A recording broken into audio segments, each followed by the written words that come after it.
这次课讲孔子以前。正式的哲学史是从孔子开始的，孔子以前呢，就属于哲学正式产生以前的一个思想背景。咱们分两部分介绍，商朝和西周。先说商朝。说一下商朝的宗教发展情况。商朝时候的人呢，还处在一个万物有灵的阶段，人们认为自然界各种现象背后都有一个神灵，而人类只是这些神灵之下的一种极其卑微的存在。所以作为人类的头等大事，就是和这些鬼神老爷们搞好关系。所以国之大事在祀与戎，一个国家最重要的事就是祭祀与战争。咱们说一下商人都祭祀哪些神灵。商人的神可以分成三大类：自然、祖先、上帝。自然神包括天象和气象，天象就是日月星辰，气象包括雨风云雷雪等等。祖先就是商人的列祖列宗了，上帝就是众神之神，也经常称作天，他统领着这些自然神和祖先神，是最大的神。也有人说上帝就是商人的祖先神之一。甭管这个上帝是怎么来的，总之他是至上神，不但管理自然界的风雨寒暑，还管理人间的吉凶祸福，尤其是国家的治乱兴衰，都是他来控制的。然后说一下商朝宗教的特点。第一个，绝地天通。绝地天通啊，不是商人的发明，这个很早以前就有了。什么是绝地天通呢？绝地天通表面意思是断绝天与地之间的通信，就让天和地不再相通。在上古的时候，每个人都有祭祀鬼神的权利，每个人都可以和神直接沟通。当时的部落首领呢，就觉得这样不好。咱们把部落比作一个村的话，那部落首领就是村长，神比部落首领高一级，就是县长。那村民有事了不找村长，直接越级去找县长，那你置村长于何地呀？村长心里当然极其的不爽啊。所以村长就禁止村民直接去找县长，禁止村民祭祀鬼神。只有村长、部落首领有权利祭祀鬼神，这就是绝地天通，就是垄断宗教的话语权。第二个特点是君权神授。商朝的统治者宣称地利子生商，意思是商朝的统治者是上帝的子孙，商人就是上帝在人间的代理人。商人的政权是上帝赐给的，因而也是永恒的。他们的一切命令都是上帝的命令，谁违背了他们的命令，就是违背了上帝的命令，那就要大难临头。就是用君权神授来说明自己统治的合法性。商朝呢，就简单说这么多。商朝之后就是西周。周朝成立之后呢，同样也需要说明自己统治是合法的，他们也要利用君权神授这个理论，但不能把商朝的那个直接搬过来用。为什么不能直接搬过来呢？这就涉及到朝代更迭的问题。商朝的统治者说自己是天的儿子，自己的统治是永恒的，结果被周朝给灭了。那问题就来了，你要真的是天的儿子，怎么可能被别人推翻呢？难道你的爹地没有保佑你吗？所以当周朝取代了商朝之后，周朝就不能照搬原来商朝那个理论了。虽然总的来说还是君权神授，但周人给它添加了点内容，做了一些改变。周人提出以德配天，敬德保民。周人说君主的权力是天授予的，是天命，这个和商朝一样。但是天命不是固定不变的，只有有德者才可以承受天命，失德者就失去天命，这就是以德配天。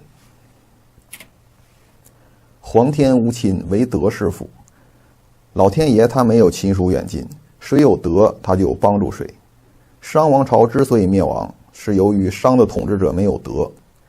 周人呢，因为能修明其德而德配天命，所以上天就把商朝给扒了下去，改圣命于周人。周人自己说：“非我小国敢易殷命，为天不避。”不是我这个小小的周国敢取代殷商。商朝的统治者姓殷，所以叫殷命。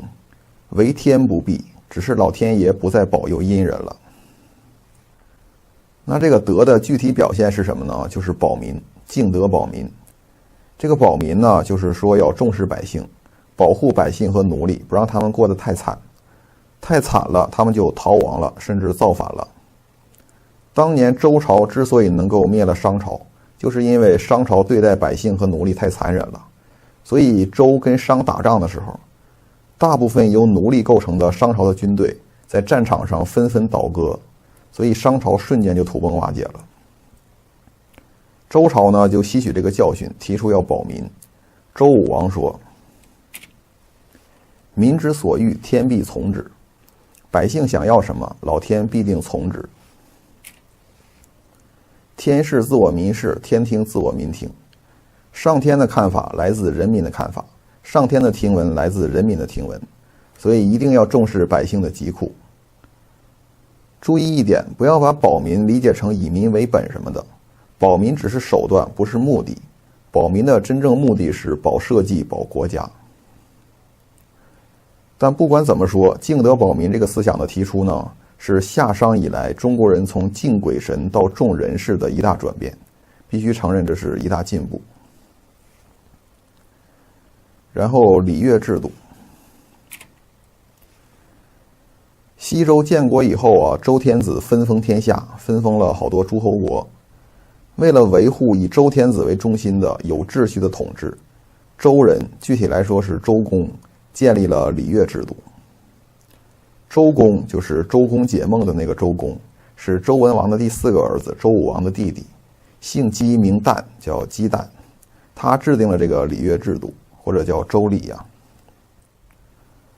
礼乐制度，礼就是指各种礼节规范，乐就是音乐和舞蹈。先说礼，往小了说呢，礼就是贵族们见面的时候，按照长幼尊卑各自应该遵守什么礼节。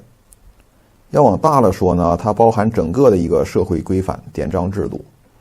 不同身份的人要遵守与自己身份相符合的要求。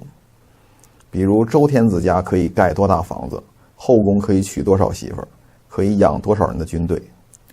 而下一级的诸侯，你的房子就不能大过周天子去，你的媳妇儿数量和军队数量更不能超过周天子去。什么级别享受什么待遇，尊卑有序，你越制是不行的。礼的本质是秩序，每个人都遵守自己的秩序，每个人在这个秩序中找到自己的身份认同。比如君臣父子、夫妻兄弟，相互之间都有自己的权利和义务。比如君人臣忠，父慈子孝。只要明确遵守这个礼，这个秩序，大家各自安分守己，就不会动乱。礼的作用是维持秩序。然后乐，乐就是音乐舞蹈。周人认为，庙堂有音乐则君臣和敬，乡里有音乐则宗族和顺，家中有音乐则父子和亲。周人认为这个乐有安定人心的作用。有人可能觉得这个不可理解，就听听歌跳跳舞就能安定人心了，这个可能吗？要理解这个问题啊，你不能把唱歌跳舞放到现代的语境下来理解，你得把它放到周代人的语境下来理解。那个时候的人，他们的娱乐活动就是唱歌和跳舞，所以乐就代表了当时的整个的娱乐活动、精神生活，就相当于今天的上网看电视、看电影，出席各种的这个娱乐消遣。你想想，要是突然有一天这些娱乐活动都没有了，大家吃饱了没事干，闲得发慌，去马路上没事找事儿，你想想社会安定得了吗？你这么理解这个乐的话，再说乐能保证社会的和谐，这个就好理解了。礼乐制度，礼能维持秩序，乐能安定人心。人心安定，秩序就能维持，秩序井然，社会就会稳定，社会稳定，政权就能巩固。这就是礼乐制度。先休息一下，下次课继续讲孔子以前。